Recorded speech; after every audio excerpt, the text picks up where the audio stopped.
শৃঙ্খলা ঠিক মতো না করলে কেউই তো নিরাপদ না, কারোর সম্পূর্ণ নিরাপদ না, এবং সবচেয়ে বেশি ক্ষতিগ্রস্ত হয় গরিব মানুষ।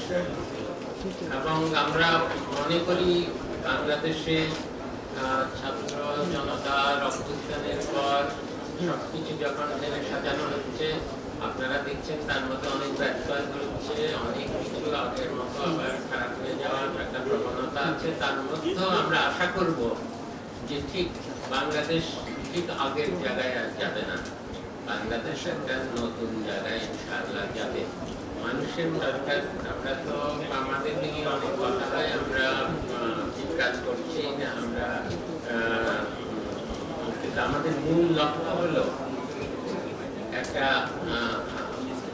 ওইটুকু মাত্র সংস্কার করা, যেটা দিয়ে একটা সুশাসিত গণতান্ত্রিক ব্যবস্থায় উত্তোলন করা যাবে যত দ্রুত সময় সম্ভব। সেটুকু সংস্কার করছি না। সারা বাংলাদেশে সরকারি ওষুধগুলো তো সব বিক্রি হয়ে যায়, গরিব মানুষদের ওষুধ কিনতে হয়, বা চিকিৎসা নিতে গেলে চিকিৎসকরা থাকেন না, এটা তো ওনাদের জড়িত ধরা পড়ে না। কিন্তু স্বাস্থ্য সেবা ভালো না পেলে তো নিজের খরচে গরিব মানুষরা স্বাস্থ্য সেবা নিতে পারেন না। থেকে ভাঙ্গা হয়ে বরিশাল হয়ে কুয়াকাটা পর্যন্ত একটা মহাসড়ক নির্মাণের প্রকল্প 2 সপ্তাহ আগে আমরা পাশ করেছি। এখান থেকে আশা করি এটা দ্রুততম সময়ে বাস্তবায়ন শুরু হবে।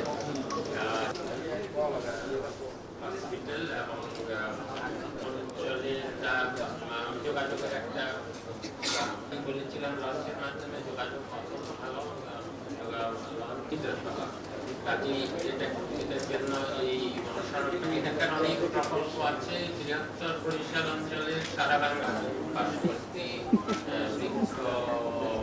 নির্মাণের প্রকল্প দ্রুত তৈরি করা, কাজ শুরু হওয়া, কাজ করা যায় কিনা। আমার